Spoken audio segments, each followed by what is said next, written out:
मित्रों, महाभारत के सबसे प्रसिद्ध पात्रों में से एक शकुनी को तो आप सभी जानते ही होंगे। आम धारणा यह है कि शकुनी कौरवों के शुभ चिंतक थे और दुर्योधन उनके बिना कोई भी कार्य नहीं करता था। परंतु क्या आप जानते हैं कि असल में शकुनी कौरवों का सर्वनाश करना चाहते थे? इस रहस्य को जानने के लिए बने रहिए इस वीडियो के अंत तक। महाभारत जैसे महाकाव्य की प्रत्येक घटना और उसके पात्रों के बारे में बहुत कुछ जाना और सुना गया है, लेकिन यह कथा इतनी गहरी है कि इसमें कई कहानियां छुपी हुई मिलती हैं। महाभारत को सतही तौर पर देखने पर ऐसा लगता है कि शकुनी कौरवों का सबसे बड़ा हितैषी था, लेकिन जब आप गहराई से अनुसंधान करेंगे तो पाएंगे कि सच्चाई बिल्कुल विपरीत है। शकुनी गंधार राज्य के राजा सुबल का पुत्र था। गंधार, जो आज उत्तरी अफगानिस्तान में स्थित है, हस्तिनापुर के मुकाबले एक छोटा और कमजोर राज्य था। राजा सुबल के 100 पुत्र और एक पुत्री थीं, जिनमें शकुनी सबसे छोटे और बुद्धिमान थे।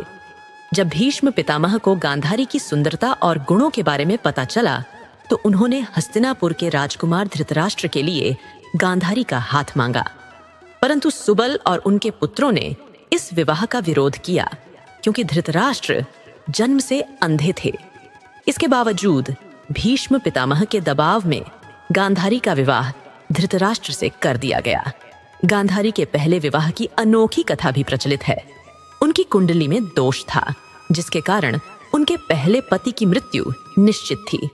इस दोष को निवारण के लिए उनका पहला विवाह एक बकरे से करवाया गया, जिसे तुरंत ही मार दिया गया। जब यह बात धृतराष्ट्र को पता चली तो वे क्रोधित हो गए और इसे अपने साथ धोखा मानकर राजा सुबल और उनके पुत्रों को कारागार में डाल दिया। कारागार में सुबल और उनके परिवार को भूखा रखा गया। केवल एक व्यक्ति को जीवित रखने के लिए भोजन दिया जाता था। परिवार के सभी सदस्य अपनी खाद्य सामग्री शकुनी को देते रहे, ताकि वह जीवित रह सके और अपने परिवार के अपमान का बदला ले सके। राजा सुबल ने मरने से पहले शकुनी से प्रतिज्ञा ली कि वह कौरवों का नाश करेगा। उन्होंने अपनी रीढ़ की हड्डी से बने विशेष पासे शकुनी को दिए, जो उसकी इच्छा अनुसार परिणाम देते थे। कारागार से छूटने के बाद शकुनी ने हस्तिनापुर में रहकर धीरे धीरे कौरवों का विश्वास जीत लिया। दुर्योधन को उन्होंने अपनी चालाकी से मोहरा बनाया और उसे पांडवों के खिलाफ भड़काया। शकुनी ने दुर्योधन को राजसत्ता के लिए इतना लालची बना दिया कि वह अपने भाइयों और पांडवों के विनाश की राह पर चल पड़ा। शकुनी ने चौसर के खेल का आयोजन करवाया, जिसमें पांडवों को छल से हराया गया।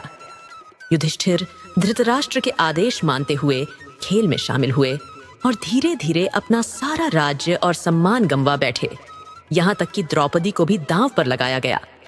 इस अपमान ने महाभारत के युद्ध की नींव रखी। महाभारत के युद्ध में शकुनी ने दुर्योधन का साथ दिया, परंतु उसकी चालाकियों और षड्यंत्रों का अंत हुआ जब पांडवों ने उसे पराजित किया। सहदेव ने युद्ध के दौरान शकुनी और उसके पुत्र का वध कर दिया। शकुनी, जो बाहरी रूप से कौरवों का हितैषी प्रतीत होता था, वास्तव में उनका सबसे बड़ा शत्रु था। अपने परिवार के अपमान और विनाश का बदला लेने के लिए उसने कौरवों और पांडवों दोनों के विनाश का मार्ग प्रशस्त किया। तो मित्रों, यह थी शकुनी की कहानी।